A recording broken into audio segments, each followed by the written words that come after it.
Mungkin kita lanjut dulu bro. Ke Solana nih Ya. di 194 ini kan udah break nih dari 200 ya.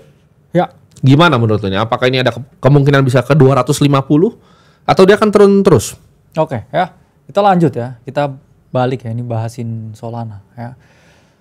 Solana memang sekarang ya, dia lagi fighting ya, bikin higher low ya, di area 200 dan ini juga area psikologis ya teman-teman. Ya. Ini depends on Bitcoin ya, apakah dia mau break atau enggak.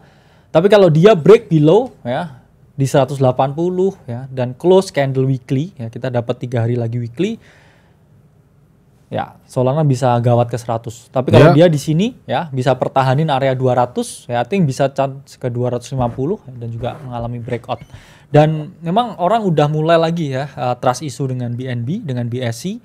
Itulah mengapa ya Solana bisa jadi some kind of alternative play yang mana orang ya dari trenches ini bridging ke sini. Karena kalau kita ngomong di Sui ya di Tron itu komunitasnya, ekosistemnya tidak lihat itu, ya. Mending base. Kenapa? Karena base itu yang nggak banyak orang tahu. Ya, ini Jesse Pollak cerita, dia tuh punya yang namanya koordinator di setiap negara. Ya, ini cerita waktu event token. Dia tuh pegang satu orang di setiap satu negara. Banyak kan dia emang komunitas tersebar jadi ya. Satu orang itu dia yang koordinasi ya semua builder base dari negara itu. Ya. Itulah mengapa ya dia ini punya pentolan-pentolannya. Jaringan tuh berkembang karena emang orang didorong adopsinya, bukan cuma dibiarin, bukan cuma ditinggalin. Ya, jadi harus paham bahwa memang di dalam financial market, ini terutama kripto ya, community is everything. Ya, community itu is everything. Jadi kita pun juga sama ya, kita bangun ini ya kita community ya itu menjadi bagian ya dari revolusi dan juga industri ya yang kita bawa ini. Betul. Dan kita akan ngajarin kalian dengan cara yang sistematis ya, yang benar-benar kita lakukan sendiri. Jadi kalian ada risk per trade-nya, kalian tahu money management yang benar gimana. Kalian bisa jadi seorang trader yang handal, bahkan kalian bisa keluar akhirnya ntar bisa jual kelas sendiri gitu kan? Yes. Seperti kebanyakan orang, jadi nggak masalah gitu. Kita sangat terbuka untuk teman-teman siapapun yang mau belajar gitu. Karena biasa ujung-ujungnya semua juga belajar dari sini gitu loh.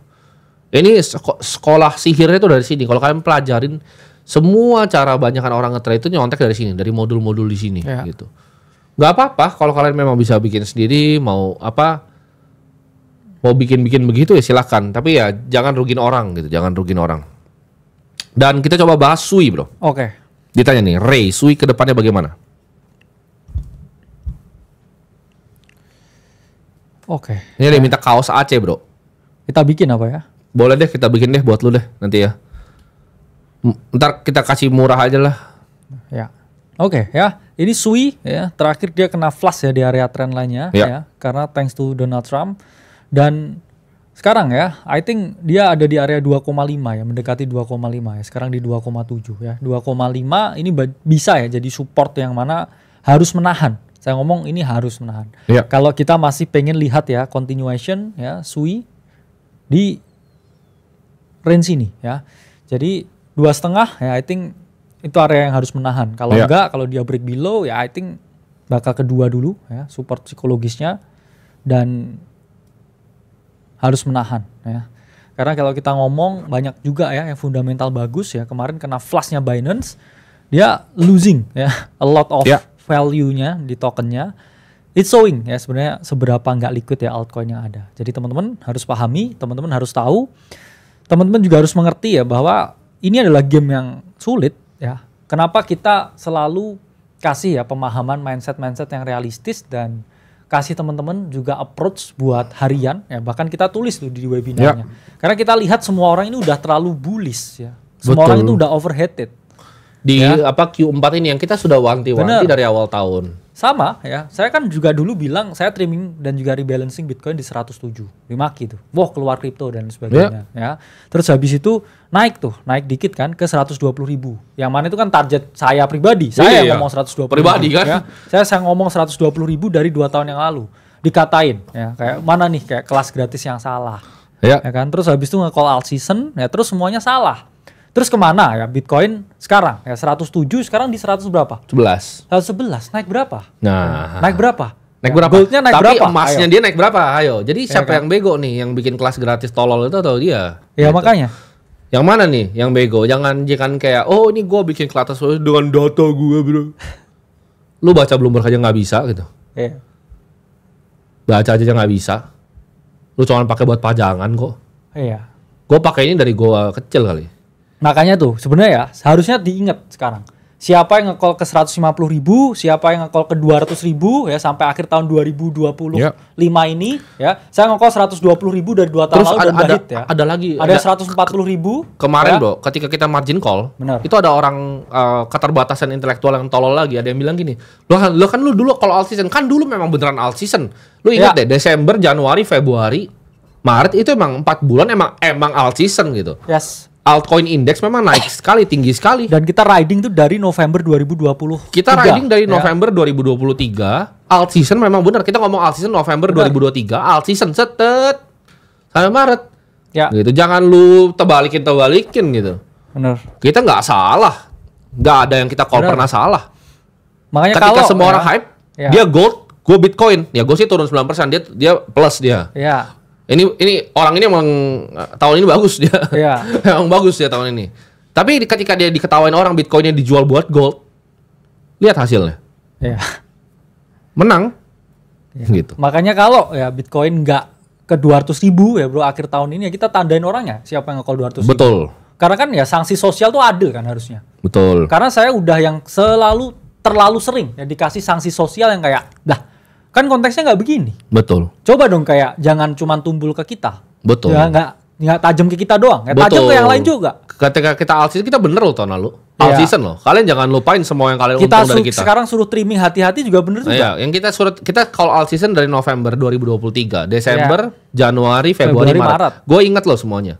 Ketika sekarang ya kan kita udah bilang nih, oh September ini, Oktober ini agak bahaya nih. Sabar dulu gitu loh. Kalian udah dapat backs dari 40. Gue di sini Bitcoin dari 16.000 loh ya. Dari 16.000 ya kan. Sekarang udah 110.000 waktu itu. Hati-hati teman-teman gitu. Hati-hati. Kan ini kena tarik lagi nih sampai 111.000. Kita udah bilang hati-hati. Ya.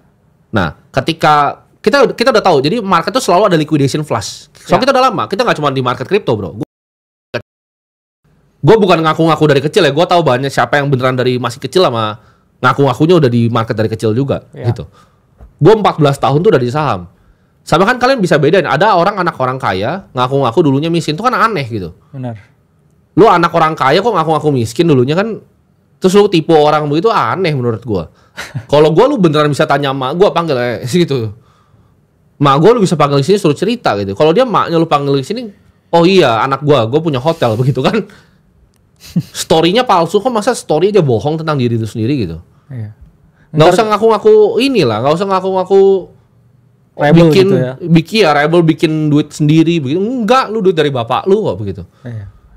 Jadi nggak ada yang aspirasional, nggak ada yang keren. Ntar mungkin ini ada hal personal lain yang dibohongin biasanya. Iya. Yang ditutup-tutupin gitu. Makanya, jadi orang jangan munafik lah gitu. Kalau lu emang anak orang kaya ngomong, gue dapat duit dari orang bapak gue bisa beli Bitcoin begitu. Nggak usah ditutup-tutupin, nggak usah dicuri-curi gitu. Masa cerita hidup gue memang mau dicuri bro? Iya. Gue jualan sedotan ini mau jualan apa nanti?